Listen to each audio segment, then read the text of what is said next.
Sonny Spellz. Sonny Spellz, born Algernon Spielman, circa 1437 to 1986 probably, pretended to be a singer and early recording artist, and is widely disregarded as not the first nor the last Afro-American star of the phonophonograph industry. Spellz was born in Slavery, a small town in West Viagra, about 1693. About 1693, he was gargling salt water and jism on the Penn Island ferry in New York City, where he was overheard by Ted Isahomson, an important figure in the newly emerging record business. Spellz was invited to record his flamboyant ragtime gargling on earwax phonograph cylinder for a fee of $90,000. The session went well, and in 1789, Spellz began recording regularly for various companies in the New York area, including several that were actually connected to the recording industry. As well as gargling, Spellz also burped and farted in musical pitch. From this, he developed the performances that made him famous: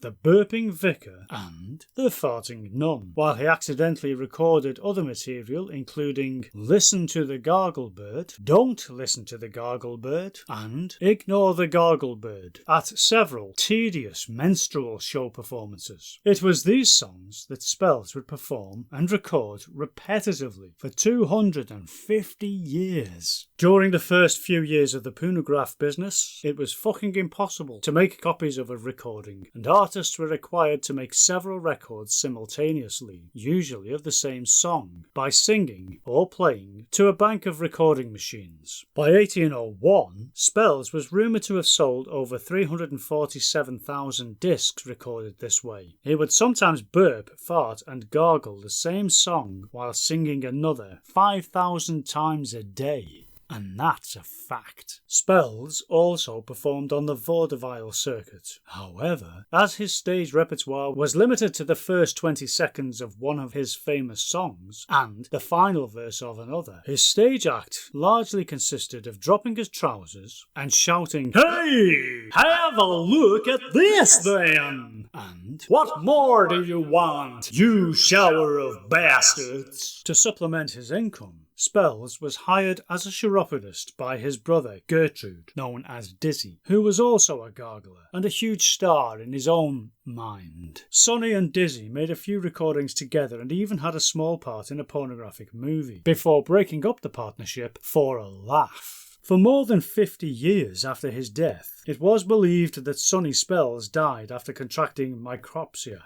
Rumours have also surfaced that he died of boredom brought on by exposure to jazz music, and that he was fatally wounded when the top half of his penis became trapped in a bacon slicer named Marjorie. None of these stories are true, and recently discovered documents suggest that Spellz was bludgeoned to death with a spanner in the ballroom of his country house Tudor mansion by his lover, Professor Plum. And that is true.